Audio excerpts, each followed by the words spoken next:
Well, welcome to this first conversation where we are talking about mental health between the group, between the people in the room. I'm delighted to be here. For those of you that don't know me, I'm Richard. I lead the team at the Association of Mental Health and Education, amongst various other things.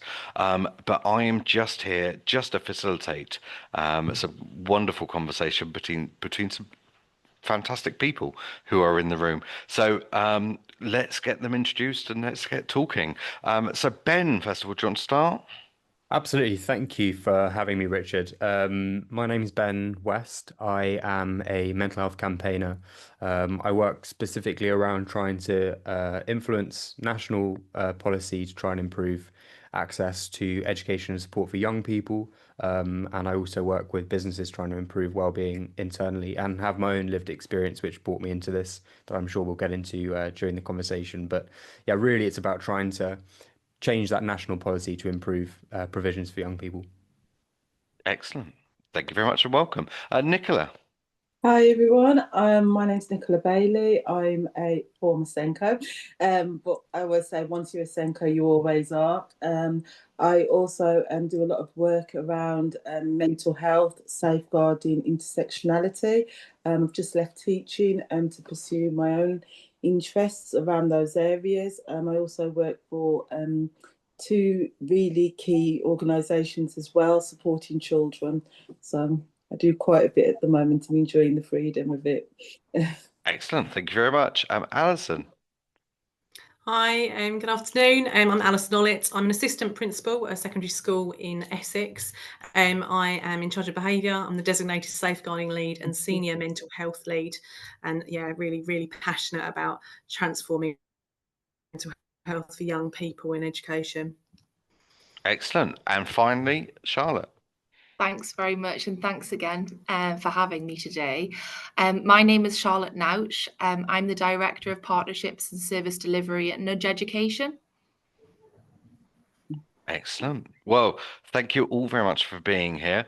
And I am sure between the room and for the observant of you, we do also have Lily from the support team at the Association of Mental Health and Education joining us here as well. She's here in case any of us decide that we're going to break the technology. Basically, she's our technical backup and technical support for the afternoon. I'm sure that between the five of us that we can put the world to rights and we can fix any kind of mental health crisis that's going on at the moment. So let's start with that. Are we facing a crisis? Are we facing an epidemic of mental health difficulties in the education system with young people at the moment? Where should we start? So Alison, should we start with you? Yeah, I would absolutely say that mental health continues to be one of our most reported concerns when we're looking at safeguarding. Every day we're dealing with young people who are experiencing adverse conditions with regards to their sort of mental health difficulties. Is it any worse than it was 5 years ago? Or are we more astute? Are we more aware? Are we more mindful of picking these conditions up? Have we developed a better listening culture within our schools? I would say actually that's probably more the case. But we do still see significant concerns around mental health difficulties that the young people face on a daily basis. Definitely. And I can see Charlotte nodding away there. So Charlotte, do you want to share some of your experiences? Yeah, I think, at Nudge, we work with young people who are struggling to attend school or engage with any kind of form of life for a number of different challenges. We provide, one-to-one or two-to-one intervention, both academic and therapeutic, to help that young person reach their next destination. And I think, when I came to Nudge about 5 years ago, I was expecting the young people that we were supporting to all be kind of those young people who maybe had been excluded from school or who kind of fit into particular parameters of my perception of non-attenders. And what I've noticed over this 5-year period is that more and more young people are struggling to attend school. young people who are not necessarily, just boys or just girls, not necessarily young people who come from, impoverished backgrounds, not necessarily young people who struggle with, academic content. It seems to be across the board. And I think there's lots of things that are happening in the world of young people at the moment that are really kind of preventing them, not just from engaging with school, but just leaving the bedroom door, getting out and engaging with the world. So certainly for me, and through my lens at Noutch, where a lot of young people come to us in crisis, we're seeing more and more young people who are essentially just secluded from, so much around them. Absolutely, absolutely. Nick, you've obviously just come out of teaching to help more young people. Yeah. So is that aligned with your experiences? Yeah, I would agree with what the other two ladies have said. There does seem to be that increase, and it doesn't seem to be slowing down as well. I think that's the concern. I do agree that we are more nuanced, we are more educated around mental health, and that does help us to spot the signs and the symptoms. But also, picking up from what Charlotte says, there's a lot of young people now who are struggling to go to school. So a lot of children now are actually opting, or their parents removing them from mainstream schools for elective home education. That seems to be on the increase because a lot of our children are finding it difficult to cope with the demands of mainstream education. There's also the neurodiversity aspect of it as well, and how that is understood within a mainstream context, and the coping mechanisms and strategies that young people are finding it increasingly difficult to cope, and that is having an impact on their mental health. The waiting list for a diagnosis of any disorder is just horrendous at the moment, where you're waiting for over nearly 2 years in some cases for a diagnosis. And I have to mention as well the intersectionality, where different groups of young people will experience mental health conditions in different ways, where it's not just for everyone, but it's how that is between different communities as well. Absolutely, absolutely. And Ben, in your work, is this being reflected? Absolutely. I think from my point of view, I haven't worked in schools, but I do a lot of work with young people and teachers in terms of engaging them to try and learn from lived experience and sort of develop policy recommendations based on that. And I also have my own lived experience of I sadly lost my younger brother to suicide while we were at school. Sam was 15 years old when he died, and I was 17.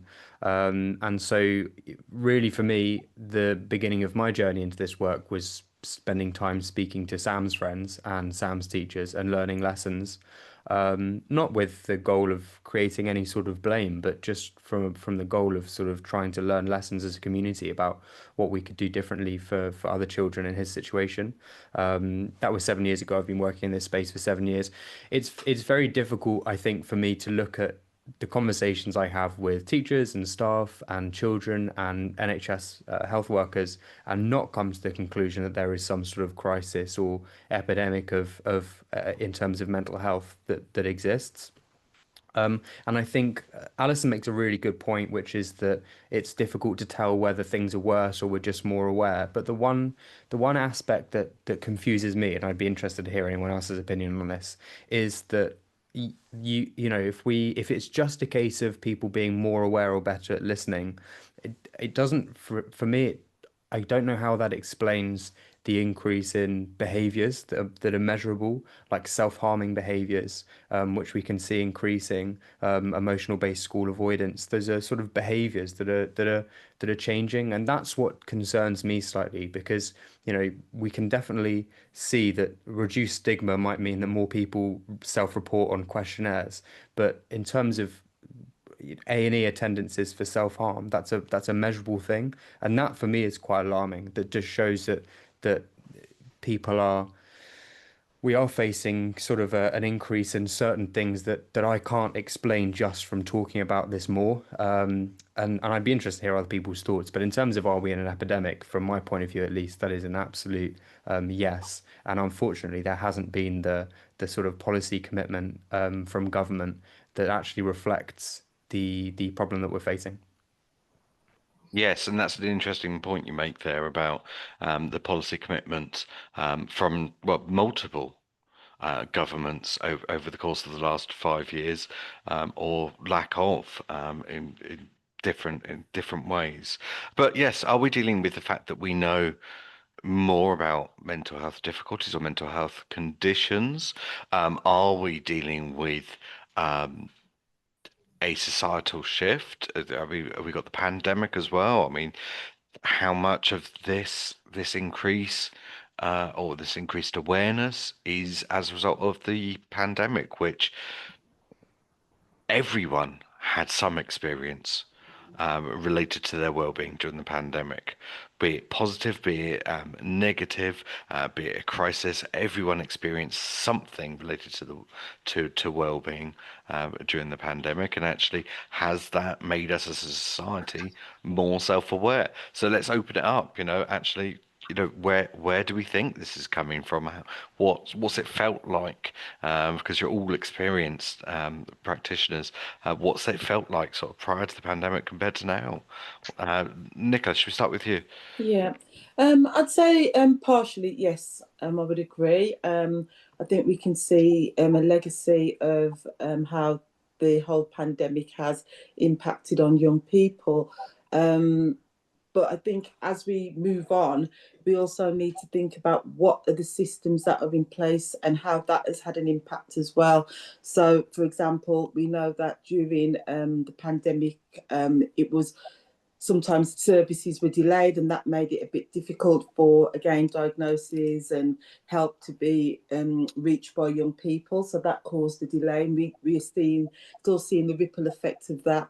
And I think it was a time where young people started to see the world in a different way, in terms of, I can actually be educated at home and I can stay at home, and the world is such a scary place sometimes, and I don't want to go out there. And I think some schools did a really good job in welcoming their children back, and others just got them back into school as quickly as possible.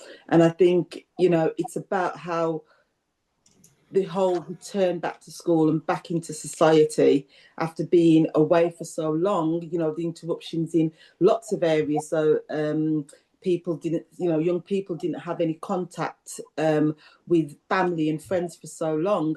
And then they were just pushed back out, for want of a better word. And that had some impact. And some, like I said, some organisations and schools dealt with it really, really well. And others were more, let's get them back into lessons. There was one more point that I was going to make. I'm just going to remember what it is. My memory, it comes and it goes. And there was bereavements as well. And I think we have to think about a lot of children and young people. They did lose family members during that time. And that sense of loss for lots of things, you've lost a loved one, but you lost lots of other things as well during that period. Yeah. Definitely. Charlotte, do you want to pick up? Yeah, I think there's no doubt that there was an experience of collective trauma around the pandemic, and I think you have some young people who really struggled with that isolation, and I mean, I had a baby like 3 days before the first lockdown came in, and I remember watching the TV and feeling like 28 days later, where he kind of comes out the hospital and the world's changed and it's a different like tumbleweed moment. And it was scary. It felt like we were living in some sort of dystopian reality. And imagine being a young person at that time and only having one sort of understanding of life, or maybe not really understanding that sometimes life goes in peaks and troughs, and then being faced with this huge global pandemic, I think is always going to have an effect. And I think it affected different groups and different people in different ways. So for some of our learners, they actually really relished the autonomy that they had through the pandemic. They loved that, self-led kind of drive for learning that was centered around their interests. And I think, they really experienced some of that positively. And I think some of the shifts in trying to get young people to re-engage, it had given them an understanding that actually this is what life or the world of work or life after education or school could look like. And is school actually preparing me for what that life is? And so to some of our young people, they were like, actually, I don't really see the purpose in that. So why would I explore it? And I think that there's something around helping young people to connect with what we are trying to do as educators. And I think, some schools are really good at that and really kind of help to shine a light on the purpose behind things and, why we're teaching or why they're learning certain skills or certain subjects. And I think that, others are more kind of ingrained in that, maybe slightly an old school culture of this is the way it goes and, I say you do. And I think that whereas school was just part of a daily routine for a lot of young people, it certainly suddenly felt like an option for some rather than being compulsory. And I think that there was an element of that there that came from the pandemic as well. Definitely. Ben. Yeah, this is really interesting for me, and it comes down to a really interesting question, which is why are we seeing an increase in certain things, and it's really difficult to draw those conclusions when it comes to mental health, because obviously it's impacted by pretty much everything that happens in a person's life. So it's very difficult to identify exactly one thing that's caused it. But I find this idea of experiencing that sort of traumatic experience or experiencing the pandemic as a trauma really interesting, because I actually spent a few hours yesterday in Parliament with children survivors of Grenfell. And they were talking about exactly this point, which is that, it's not usually seen as this traumatic experience. When it's a community event or a global event, it's not seen as an individually traumatic event. And obviously, yesterday they were talking from a perspective of Grenfell, not just a single incident, but actually the ongoing traumatic experience of not being listened to by authority and being sort of kept out the dark, and now obviously the deconstruction of the tower. And it was really interesting because even yesterday I was thinking back to the pandemic, and they were talking back about the pandemic as well, and going, that wasn't just a one-off trauma, but it's continuing to be experienced by young people for education. But partly one of the things that I think is really important, again, putting the policy hat back on, is that, we have the COVID inquiry, we're looking at our response physically to the pandemic, but we've learned very few lessons in terms of how we can properly prepare our population psychologically to face major social disruption. And I think that really there's a few moments that happen every year where you see the sort of mask slip a bit when it comes to our approach to mental health, where you do see the disparity between solving physical problems and solving mental health problems. And I think those big inquiries usually point to that, where we've learnt lessons in terms of infection control, but actually, we experienced this hugely psychologically traumatic event. And in terms of the lessons we've learnt in terms of preparing our population to face significant social disruption again, where's that learning process been? And again, not to bring it back to yesterday, but one of the things the children of Grenfell were calling for yesterday from the government was an inquiry into managing childhood trauma, global childhood trauma, so large community trauma, because it's just not something that we've actually taken much learning from. So from my point of view, with my policy hat on, that's what I get drawn to, is I get that disparity. We can stop an infection, but why have we not looked at actually the ongoing damage that's caused by COVID, which can be argued to actually be just as significant as the impact of the virus. So that's one thing I would say, is that I think that disparity shows sometimes in these inquiries where we haven't been learning maybe the other important lessons. And on a personal note, how much do we talk about the pandemic? as a Yeah. society, or do we not mention it at all? And Alison, this is also yeah. this is also one of the really big things, is because when it's a global trauma or an experience of trauma that's experienced by a community, it almost feels like you can't ask for help because you can't refer back to that thing that everyone else seems to be getting on with.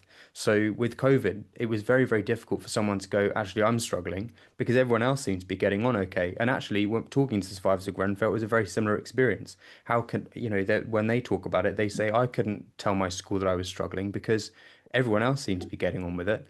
And so actually, you're completely right that we just need to normalize the fact that everyone deals with those sorts of things in a slightly different way. And that doesn't make people weak or strong. It just makes people different. Excellent. Sorry, Alison. No, thank you. I think one of the reflection points I think we need to look at is that we called home learning. We wrapped up a package explaining that you could offer everything you could offer in school at home during that time, and that has seen, I see definitely that increase in that elective home education choices, and parents making that decision, because we gave the impression that everything that could be done in school could be done through a Teams meeting or a Google Meets or a few activities suggested online. And what that doesn't take into consideration is that wider curriculum, that balanced curriculum of personal development lessons, of sex and relationship health education, of trips and visits and social interaction at the base level of queuing for your dinner in the canteen and turn-taking games. And so if we're looking at reflection, I think that's the one big mistake we made. And I'd agree, there is this point now is we stop talking about the impact of the epidemic, and it's this kind of, do we mention it anymore? Is it still an impact? Yes, it is, and the impact as well is on the parents. And ultimately, we're dealing so much more significantly on a day-to-day basis with supporting our parents to manage their mental health. And that's really difficult for parents to be able to manage their children's mental health when they are struggling. So it's that put the life mask on first approach, and we're seeing a dramatic improvement in the work around sort of trauma perspective and practice, and the TPP work that we're seeing, especially at a local level in Essex, I think is attempting to fix some of that concern. Definitely, and that leads on very nicely to starting to think forward. Should we be teaching resilience? Should we be preparing our young people, the next generation, for what they're going to be facing? For me, I think resilience is something that comes up. I've been teaching for a very long time. I've been in pastoral roles for a very long time. I've delivered my fair few assemblies on resilience. But resilience, as we all know, comes from lived experience and bouncing back after change. And it's about giving students the opportunity to make those mistakes and to work through them. But we're up against a lot in education. We're up against deadlines in terms of assessments and curriculums that are overloaded with content. So the time when we have to, say, for example, at the beginning of this academic year, feed all of that compliance training with regards to safeguarding, all the teaching and learning expectations, it's that overload, isn't it, of information for our teaching staff and our support staff to be able to manage. But yeah, when it comes down to resilience, it's something that we need to have our students reflecting on and giving them opportunities. I think there's space for that within the personal development curriculum, and I think there's definitely space for that within sort of character education, which I know a lot of schools are taking up. For example, our school, one of our values, we have 4, is resilience. So there is that opportunity to reflect on that on a whole school level. But it comes from individual conversations, not always whole academy assemblies. Yeah. Definitely. Charlotte. I think there's also some education for us to do as a community, as a society, as educators, to think about what resilience might look like for each individual. I know that some of our young people support, who might have some complex additional needs or who might be neurodivergent. What resilience looks like to them is very different what it might look like to somebody else. And I think it's about really kind of understanding what resilience looks like to that individual, and also coming at it from a support first perspective. I think in the past we've had a habit of throwing young people into situations and then saying, well, you should be able to recover that from that, because if you do, you'll be resilient. And what we need to do is come from that support first perspective of, right, what can I do to help you through this challenge that you're experiencing, or this barrier? What strategies can we learn and explore together that might work for you as an individual? And then the reflection afterwards, and that's what resilience looks like, and that modeling piece, rather than maybe just expecting young people to develop resilience through experience. I think we need to support them through that as well. Definitely. Nicola? Yeah, I think that young people, as they develop, resiliences become something that they take on some level of resilience. There's some things that they find that they have their own coping mechanisms with, and they're able to meet certain challenges. But also when you think about resilience, what do you be asking young people to be resilient towards? Is it against systems and experiences that are unjust and things that adults would cope with, but yet we're putting young people in there with their own neurodiverse or their cultural backgrounds, and we're saying, actually want you to get on with it. And it's like, it's not equitable, it's not fair, it's unreasonable, but yet we still expect. So for example, when you have students who are have cognitive difficulties, and the system is saying they have to go through GCSEs, and it's like, it doesn't even make sense. You're saying to someone, go through this round hole, even though you're a square. And, I'll use an analogy that everybody's probably seen. But when we're talking about resilience, what are we expecting? Because young people are resilient, but it's what we're expecting them to be resilient about, and it's how we manage that situation. And I do agree, some aspects need to be taught, that keep on going and that cajoling and don't give up, that type of grit. But is that different to what we expect to see in society from our young people? Definitely. And at that wider level, Ben, I'm sure this resonates with you, because I'm thinking of lots of different wider examples of this. Yeah, I really like that from Nicola, actually. The because I've struggled with resilience, because obviously there's a place for it. Bad things happen in life, and to a certain extent, most of us will have to be able to deal with that individually, to a certain level. And it is important that we give people the opportunity to develop those skills. But I do like what Nicola said, which is, what are we making people resilient to? And is it fair to expect people to be resilient to things that are unequitable, or unfair or unjust? And I like that point, because there is this problem where resilience overtakes the idea of system change as being the solution. And also for me, resilience is education around mental health. I think one of the things that's shown us the problem around teaching people about healthy development and healthy emotions is this increase in self-diagnosis. Happy, well-functioning people don't self-diagnose them with issues. And that points, in my view, directly to a problem where no one's actually properly explained what anxiety is, for example, and how that is a normal experience until it crosses a certain threshold. And what we see then is people identifying with anxiety as anxious, and then limiting what they do and avoiding. And that's a whole other subject. But from my point of view, again, this is a sort of macro scale, large scale, but we shouldn't expect everyone to be resilient to a system that's not set up to enable health. And I know I really empathize with schools at the moment because they have their hands tied in so many different ways, with in terms of the curriculum, in terms of the assessment policies and way assessment's done.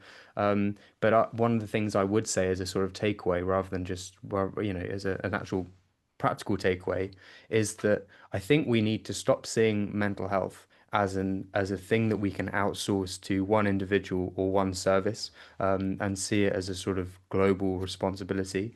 I think one of the things that we've done wrong up till now is think of the solution as being mental health leads. Obviously, they're important and very, very crucial and have done some amazing work. But seeing it as purely just mental health leads, CAMs, and specialist individuals or services, and that's fine for mental ill health when it develops to that extent. But actually, the responsibility for mental health is on absolutely everyone that comes into contact with a child. And so, one of the things that I've been working on for 7 years is trying to improve the basic education that teachers get as part of initial teacher training, because actually, if you can give teachers the skills to adapt their learning, so it's not how do you deliver subject knowledge, but actually how do you build relationships with children in your class? How do you improve social emotional learning through everyday lessons? What I'd love to see is for mental health specifically to be taken off the curriculum because it just becomes a part of everyday lessons.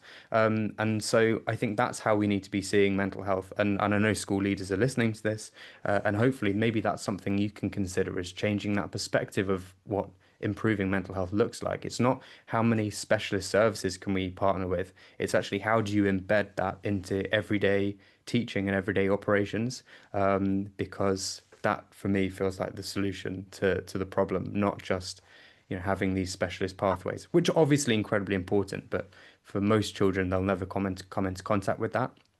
So I think it's important to change that perspective slightly. Definitely, and as a professional, one of the things that I bore people with, but it's so important, is that actually every teacher is a teacher of mental health and well-being. Yeah. Whether it's about persevering with an equation, whether it's about doing something and having the skills to do something that you don't enjoy. This is all related to our resilience, all related to our well-being and things.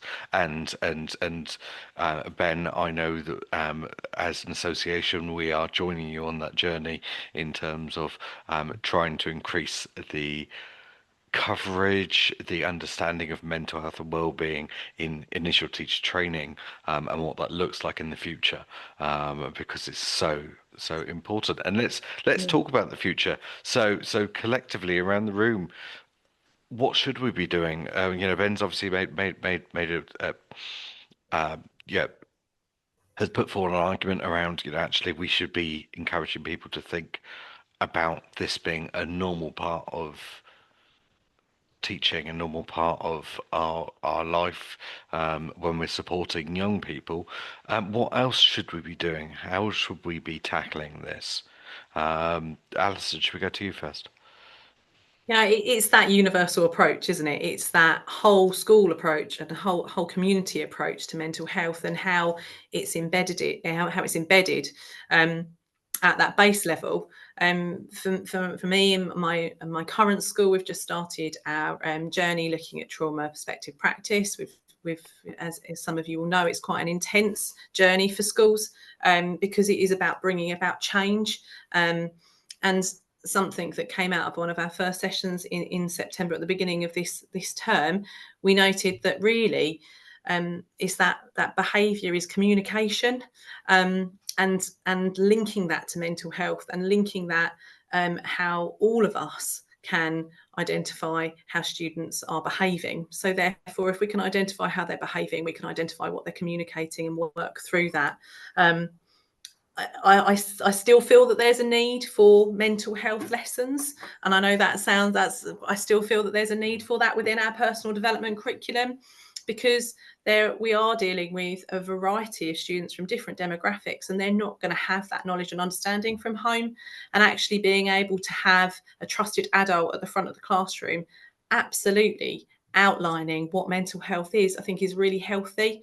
But yeah, it's that universal approach. And I think we also need to utilise the skills that our young people use, and that's technology. using technology to infiltrate their algorithms, flood them with positivity, use that in a way that is going to ensure that our students are getting the best, because technology is a fantastic tool when we use it in the right way. So yeah, for me, I think the universal approach with using the tools that our young people are, used to much more than we are, like social media, is definitely the way forward.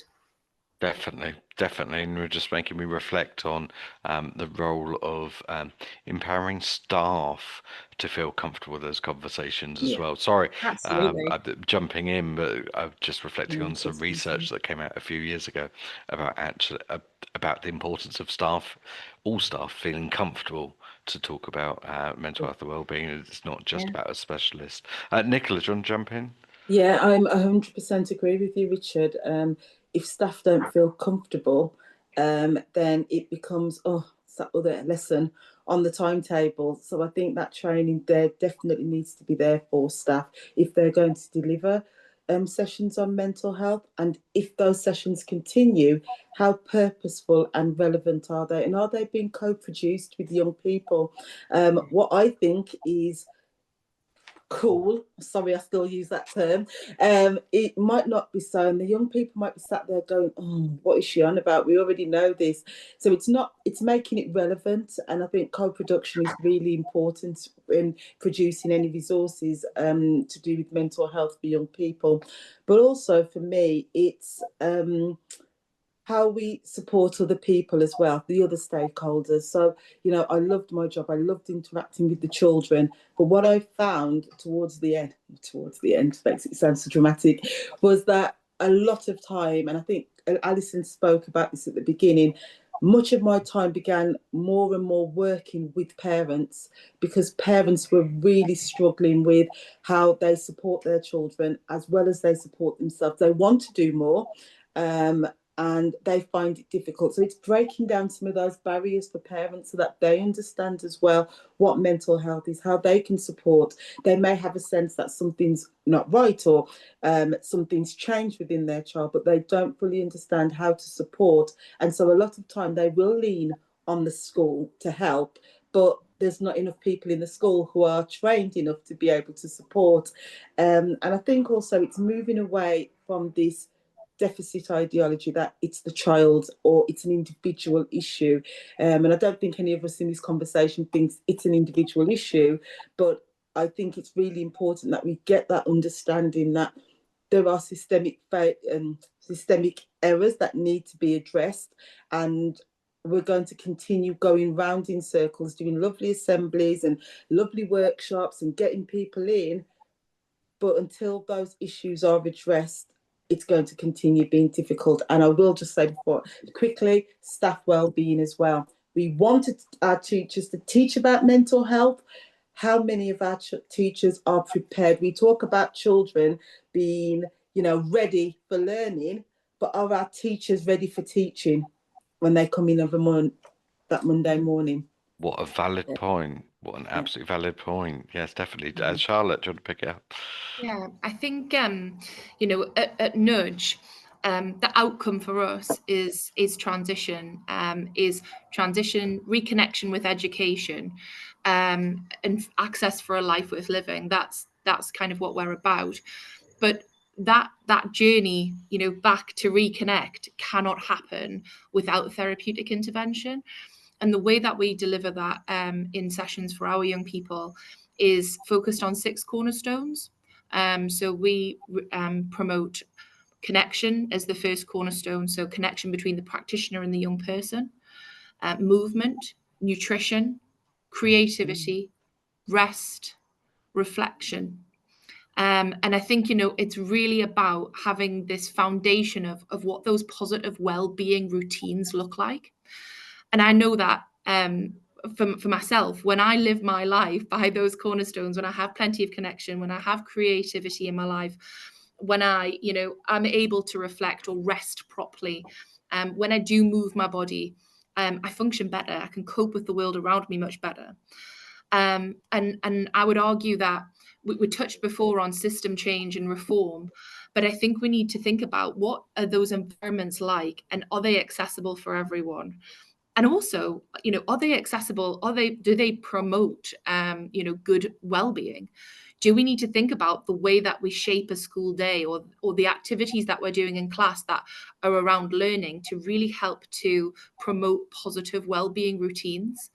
And so I think there's the direct education element, but I also think there's the embedding of those routines throughout, a school day or a school experience, that can really help young people to, not just while they're there, but also outside of school, when they come to, leaving education or living their lives, or, accessing the world of work, they know what strategies and what, good well-being looks like. I think that's also really important. You're on mute, Richard. Well, It's there not a you go. meeting if one isn't. That's an effective moderator. There we go. You see. Um, these are really good points, because actually, it's not our world; it's their world. We are, I mean, I'm not aging us at this point, but we've had our youth. Mm. We're now actually, if this is the time where we're passing that baton on, to the next generations, whether it's in the education system, whether it's in the workplace, but we are now at the time when actually, the world has shifted.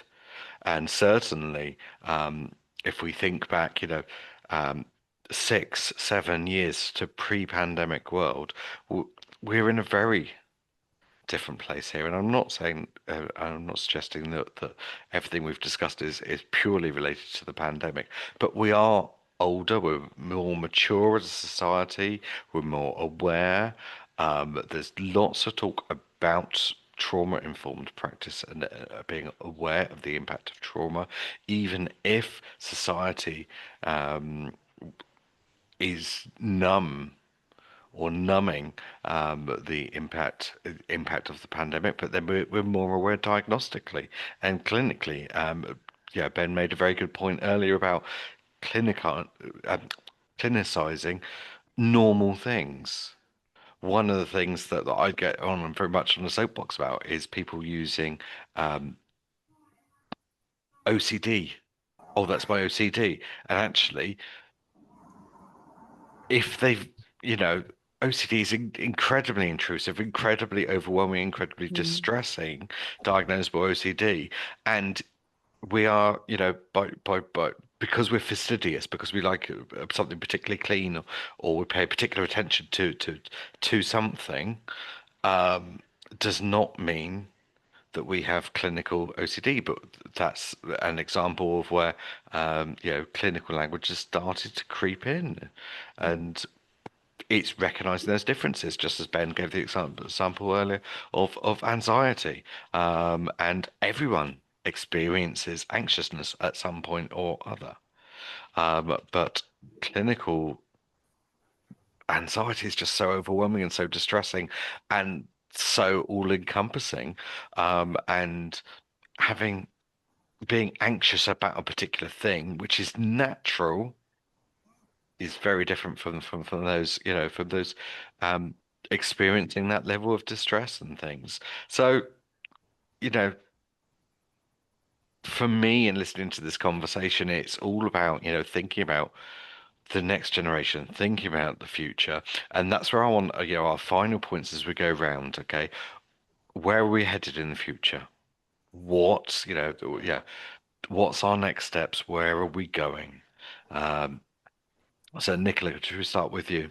I think we have to start looking at, I'm going to go the inequalities again, and how we can actually put systems in place that support not everyone having the same thing, but making sure that support is timely and that it's actually fitting the right people. So the right children are getting the type of support that they need. So it's not just like, well, a blanket approach, because the blanket approach isn't working.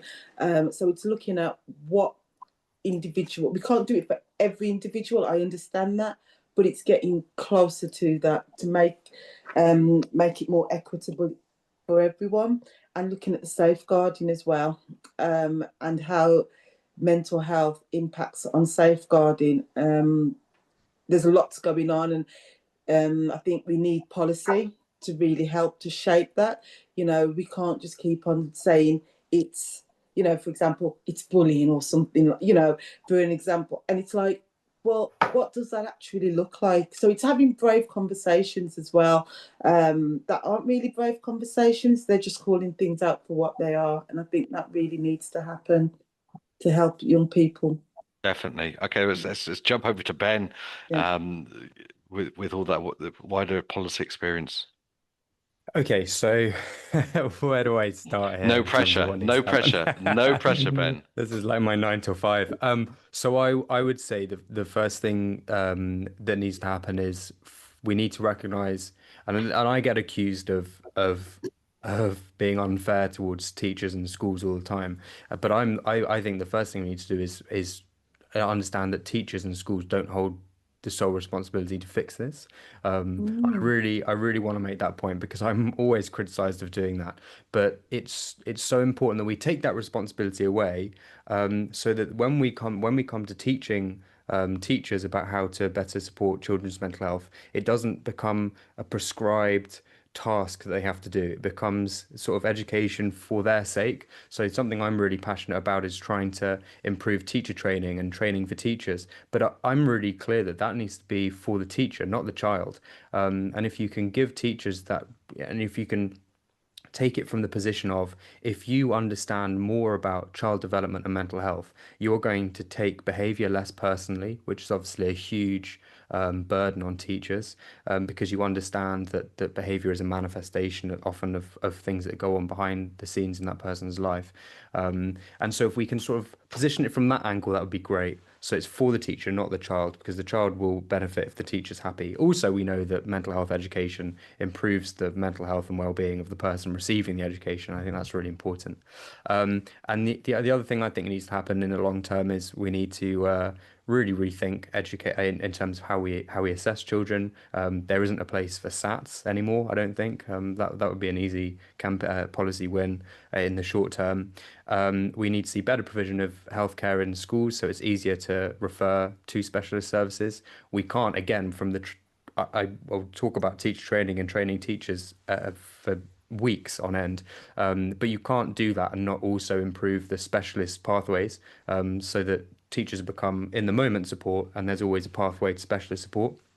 So that means improving the rollout of mental health support teams, improving the quality of mental health support teams, improving the diversity of treatment that's available. Not all children are going to want to sit there and have a chat and do CBT. So play therapy, art therapy, things like that. We need to be employing much more diverse professionals into these services. So black psychiatrists and psychologists, Muslim people from all sorts of backgrounds, so that actually when you sit in a treatment room with the person opposite you, you actually connect with them and you have that relationship and that shared experience. And if all of those things line up, then we're on our way to improving it. But I think to start with, we have to really consider the perspective change. And I am so sick of hearing people say we need to treat mental health and physical health with parity when it is so obvious that it's not being treated with parity. So from a policy point of view, we need to understand that and prioritize that. But yeah, that's what I'd do. Excellent. Alison. For me, I think it's about we need to start listening to our young people and we need to be led by them. We need to use student voice and student leadership to embed change at a base level in schools and then at a wider level within our communities. We've taken on student wellbeing ambassadors, an army of students walking around with badges, being proud that they are ambassadors of wellbeing, anti-bullying ambassadors, student leadership dinners and talks, working in partnership with their parents as well, so that we aren't just the old people in the room making the decisions. We're also taking into consideration their voices, because it's a different world and they know it much better than we do. And they are much stronger and much more resilient than sometimes we give them credit for. So 100% listening to them would be the first step for effective change. Very powerful. Very powerful. And last but not least, Charlotte. Yeah, I think I'm usually a bit of a toxic optimist when it comes to what I think might happen next. But I think, unfortunately, in this particular, situation, I do think that things will become more challenging for young people before they do become better. I do believe that there needs to be some quite radical thinking around, you know, what solutions could look like. Absolutely, Alison, I couldn't agree with you more. We need to really think about what young people, what their lives are like. How can we prepare them for the future?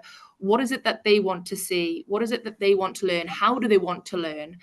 And let's really be creative in that space, rather than absorbing so much history and being ingrained by what's been before us. How can we really think about creating something that is really special and works for everyone, and means that services like mine don't have to exist anymore, because we don't see chronic disengagement across schools and local authorities across the country, or across the world even. So really, for me, I think that there needs to be that push to reform and to be open-minded, to listen, but also to be creative with solutions that we think might work, and to not be afraid to experiment. And I think that often with the way that government works, with our kind of 4 years in and then moving on to something else, and everyone's scrambling for what policy is going to be brought in quickly. And I think we just need to try and let go of some of that and really think about what can we all agree as a society that are the outcomes that young person want to achieve, and how can we be creative and collaborative in reforming some of that. Absolutely. Absolutely. And I'm struck by so many powerful messages and so many powerful words as we've had this conversation. So I want to say thank you all for joining in this conversation. And we will be hosting another one of these very soon, where we'll be talking about various different other topics related to mental health, but not just putting the world to rights, actually looking at other different topics. But until then, let's all say goodbye to our viewers or our listeners, and we'll see them, or we'll catch them, or they'll catch us again very soon. Bye bye.